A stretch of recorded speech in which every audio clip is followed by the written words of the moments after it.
नामदाय विनवी सिद्धाशी श्री गुरु निघाले शोधे अत्तेशी पुढे कथा अवतली कैसी शिष्टमने शिष्योत्तमा काय सांगू सद्गुरु महिमा आता वर्णयाची झाली सीमा गुरु भक्ती प्रेमा श्री गुरु सिद्ध झाले जावयाशी श्री पार्वती आत्रा उद्देशी हा उत्तर नागराची कळला प्रेसा तत्काळ समस्त जन आले धावत नरनारी सर्व मिळाल्या बहुत श्री गुरु पाद्यता के भक्त श्री प्रकाशी स्वामी का जाता आम्हाची भासते व्यक्त अवतार करता समाप्त निर्णयाचा आपण रत्य परिजनाचे सुरक्त दिसत होता तुमचे चरणाचे होता दर्शन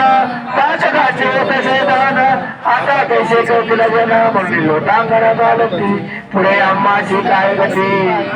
आम्ही करावी ते स्थिती स्वामीची जैन नौका होती तेने पाय उतरत होतो तुम्ही भक्ताच्या कामध्ये रुपली कामना पूर्ण होता बरी म्हणून जगलो आजवरी यावं अम्मा करावे स्वामी करता गाणगापूर झाले होते वैकुंठपूर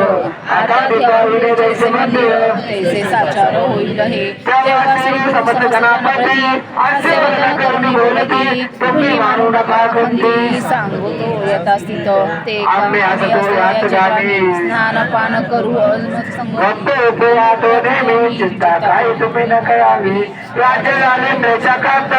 आम्ही मंडळी विख्यात आमचे दर्शनास भोवित येऊन कसत विपुल येणे पैसे होईल उपदेव अदृश्य राहतो यास्तव श्वास असे दूरभक्ती भाव त्रास पुरुष स्वभावे हो लग्नकामध्ये कावयाची आम्ही जातो शैल पर्वताची चिंता न करावी मानसी ऐसे समस्ताची संबोधिले भटे आमुच्या ठेवित पादुका पुरवतील कामना ऐका असे सोक्ष आहे निका तो सकाळी कल्पतो कामना पुरवतील समस्त संधीर गावा मनात मनोरथ प्राप्त होतील भूयावरची मात सत्य जाना संगमे करुणे स्नान बुडवणे अस्वस्थ नारायण मग काय पादुकाचे अर्चन पूर्ण होतील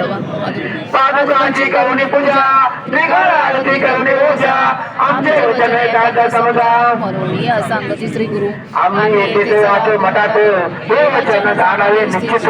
ऐसे संबोधने जरा अत्यंत चौथुलाले श्री गुरु आजोबरी समागमेले नाव देजन त्यांचे करुणे समाधान शिष्या सैते करुणे गमन गेले निगुण श्री गुरु लोक मागाई फलकले समस्त श्री गुरुचे मठाची आले तेथे समस्ताचे श्री गुरु देखिले पैसले होते आसनी शेती पाहता झाले गुप्त देव म्हणे परम विस्मित आम्ही सोडून आलो मार्गात तेथे श्री गुरुनाथ देखील ऐसा दत्तांत दारुणी जनासी आपण गेले श्री शैल्यासी पावले पातळ गंगेसी राहिले त्या दिवशी तेथे श्री शिष्याची म्हणते मय गायनाची दावडी निघते पुष्पाच्या कमळाचे कंठी निघते आणावे शिष्य धावले अतिशीघ्र पुष्पावेच्या कुंड कल्लाय करुण भक्व चंपक मंदार पुष्प अपार आदिती त्या पुष्पाचे गेले दिव्यासन हे गंगा प्रवाह गेले स्थापन त्या श्री आपण पैसे दक्षिणे परमानंद भोग धान्य सर्वस्व माघ मास कृष्ण प्रतिपदा शुभ दिवस बृहस्पती होता कन्याराशीच उत्तर दिशे होता सूर्योदय शिष्य कृपे कुंभ संक्रमण लग्न घटिका सुलक्षण ऐसे शिवमूर्ती सुरू आपण प्रयाण करते झाले आम्ही जातो आनंद साराशी तेथे पावलो याची गुरु तुम्हाशी तुम्हा तो प्रसाद पुष्पाचे घेता पूजन तुम्हा होईल देव प्रसन्न भक्ती जावे करावी जतन प्राण समान माननी आणि जे कोणी माझे चरित्र गाते तुझे नामच कीर्तन करते ते मधुर गमत आमचे चैतन्य पठण करे त्याची लाभते पुरुषात चाही शिटी मिळवली ज्याच्या द्वारी त्याची भवी तिष्ठतील त्याची नाही यमाचे भय त्यास लाभे लाभ निश्चय पुत्र पावता अनुभव निर्मळ पाव भक्ती या कारणाचे विश्वास सुख पावला बहुवस ऐसे सांगून शिष्याचे श्री गुरु शिष्य गंगेत तो दृष्टीने देखील श्री गुरुनाथ चिंता करतो तेथे उभे तटस्थ झाले देते तो शिष्या सांगे वृत्तांत गंगेचे भुवताई श्रीनाथ जाता असता म्या देखील देव संन्यासी दंडधारी काय स्वभाव भेटले श्री सुवर्ण पादुका शरण माझे कांती अंगावरी पाकत असे कलिकास्तव गुप्त होऊन आपण असतो बाळगा भवनी तुम्ही तत्पर असावे भजनी. ऐसे सांगा म्हणून कथी येले प्रत्यक्ष पाहिले भागात. तुम्ही का झाले त्या चिंताक्रांत. पुष्पे येथील जळात घेऊन निवांत रमावे. गावड्याने ऐसे कथी येले त्यावरून शिष्या उचले. तुकडे श्री गुरुप्रसाद फुले आली प्रभात वाहत. प्रसाद समने काढून घेतली शिष्य वर्गाने. मग पळतले आनंदाने श्री गुरुनाथाने करीत पुन्हा सांगतो ऐकाता श्री गुरुनाथा पुढे होता बौद्ध शिष्य होते गणिता. न आठविते समयी त्याने केला शिकाळ